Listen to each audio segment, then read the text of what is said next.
आपका शुक्रिया। श्री चंद्रशेखर। धन्यवाद सभापति जी, आपका और स्पीकर साहब का, जिन्होंने अलाउ कर दिया हमें अपनी बात रखने के लिए। जल्दी बोलें।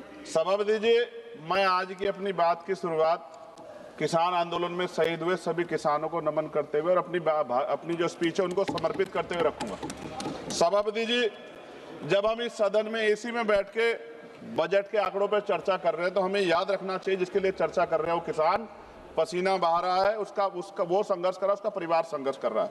सभापति जी, आज भारत में लगभग 50% आबादी कृषि पर निर्भर है, लेकिन देश के कुल जीडीपी के कृषि का योगदान लगभग 15-16% है। इसका सीधा अर्थ यह है कि देश का सबसे बड़ा वर्ग जो हमारी खाद्य सुरक्षा सुनिश्चित करता है वह सबसे कम आय पर निर्भर है।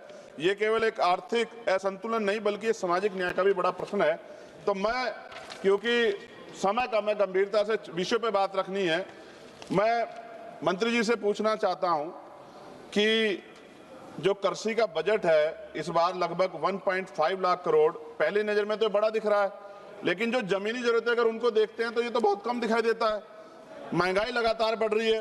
ये बजट किसानों की जरूरतों के अनुसार नहीं है बल्कि सरकार की प्राथमिकताओं के अनुसार है। इसको आपको देखना चाहिए। पीएम किसान योजना 6,000 रुपए देते हैं आप सालाना, अगर इसको सही देखें तो 500 रुपए महीना, 500 रुपए में घर नहीं चलता है। मेरी मांग है कि इसको बढ़ा के 1 लाख रुपए किया जाए। एमएसपी की गारंटी किसानों को उनकी सभी फसलों पे मिलनी चाहिए। सभापति जी, एमएसपी का बोर्ड पूरे देश में लगा है, लेकिन उसका लाभ कुछ क्षेत्रों तक सीमित है। यह व्यवस्था का अन्याय है। किसान कीमत नहीं मांग रहा, वह अपना अधिकार मांग रहा है, इसलिए एमएसपी की कानूनी गारंटी सरकार को देनी चाहिए।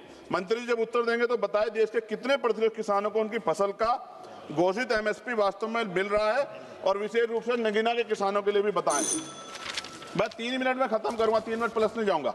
फसल उगाता है मगर दाम नहीं मिलता, मेहनत का हक उसे हर शाम नहीं मिलता, बाजार में उसकी कीमत कोई और तय करते देता है, उसका पसीना भी जैसे सस्ता कर देता है। किसान भीख नहीं अपना अधिकार मांगता है, वो अपने पसीने का सिर्फ उचित दाम मांगता है।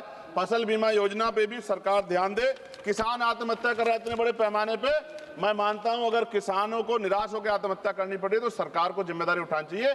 ये सरकार की जिम्मेदारी है। सभापति जी, पिछले 10 वर्षों में उत्तर प्रदेश में जब मंत्री जवाब देंगे तो बताएं कितने किसानों ने आत्महत्या की है और उन्होंने उसको रोकने के लिए क्या कदम उठाए। मैं अब अपने क्षेत्र की मांग करूंगा। नगीना क्षेत्र में किसान गन्ने से परेशान है, गन्ने के रेट से। मेरी मांग है, डबल इंजन की सरकार है यूपी में, यहाँ 500 रुपए किसानों गन्ने का मूल्य करना चाहिए। दूसरा, 14 दिन के अंदर उसको पैसा मिल जाए। आलू का किसान परेशान है, उत्तर प्रदेश को पर्याप्त दाम नहीं मिल रहा है। ईरान की वजह से, युद्ध की वजह से यूरिया जो है उसकी स्थिति खराब होगी। हमारे यहाँ पे कई नहरें जो जर्जर हो गई, समय पे पानी नहीं मिलता। अंत में सभापति जी, वो खेतों में मेहनत करके देश को खिलाता है, खुद अपने हक के लिए भटकता रह जाता है। वो वोट के समय सबसे पहले याद आता है, लेकिन बजट में उसको हिस्सा क्यों कम मिलता है? महोदय, एक ऐसी व्यवस्था जहां अन्नदाता सबसे ज्यादा परेशान है। मैं मंत्री से मांग कर रहा हूं किसानों की पीड़ा को हरे और किसानों को उनका उचित लाभ दे। धन्यवाद। जय भीम, जय भारत।